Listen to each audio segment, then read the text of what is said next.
So with your co-collaborator on ECCO, Lathrop Walker, is it?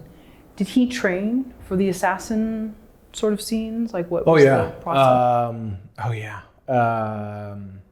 So we did two types of training for Lathrop to become Michael. He's a very fit and very skilled actor, and he's a very physically oriented actor. He's done tons of physical training as far as embodying a character and developing them physically. So I knew that he was going to make him specific, which is a tall order in this particular script. But two things that he's not is he's not an assassin, and he is also not someone who can hurt someone else with their bare hands.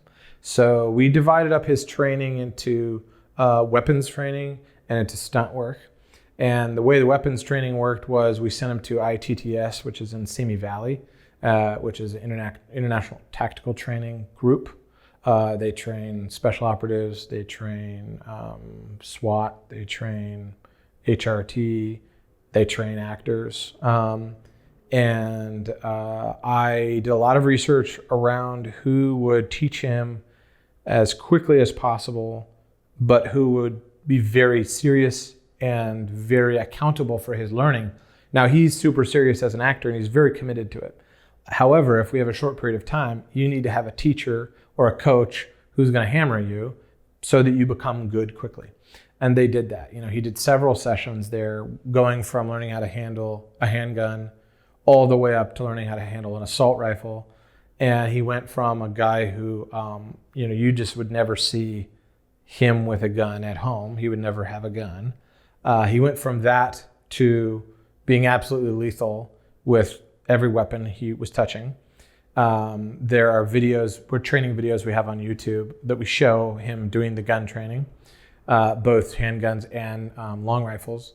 And then the second group of stunt work we did, I hired a guy named Adam Noble, who is a fight coordinator. He does stunts for film, television, theater. He's a really well-rounded journeyman, but he's also expert at physical movement for actors.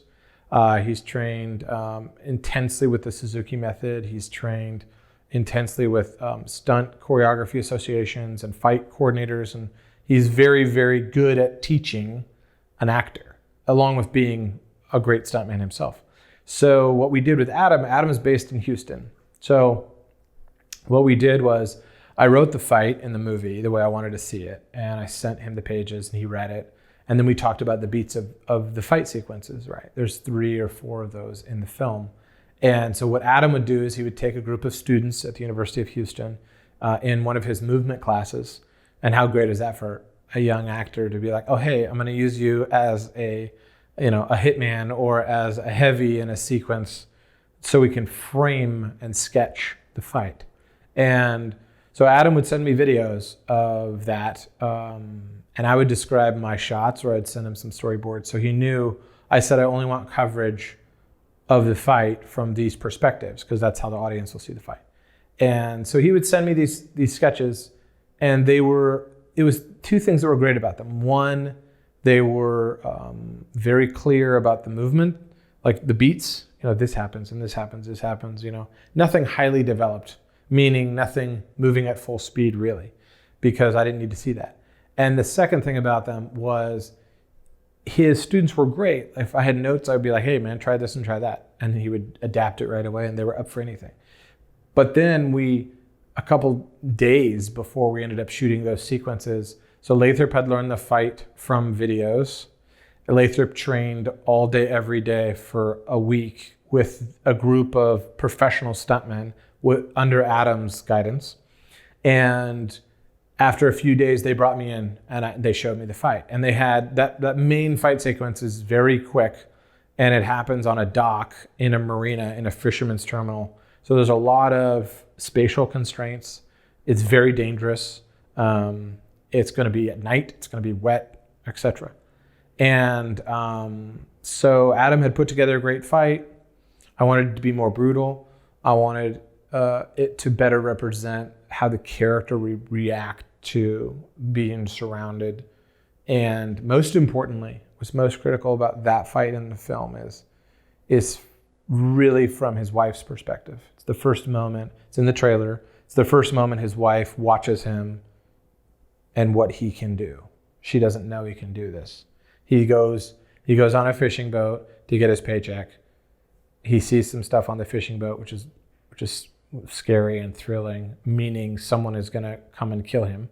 And he comes off the fishing boat, and as she looks at him and he looks at her, he's surrounded by a group of masked men who are very well trained, and they're all professional stuntmen. And a couple of them are MMA fighters. Like, these are really good fighters. And it was extraordinary to see it go from video sketches with students of Adams into this dynamic fight. I shot the whole thing with a Technocrane, so it has a sense of fluidity to it. And it's really a privilege to work with Adam and his team, but it's also a privilege to work with Lathrop because he takes every movement very, very seriously. He takes every part of the process very seriously. You see him, like in the training videos on YouTube, you see him like, pat guys on the back and help them up, and he's a really great person.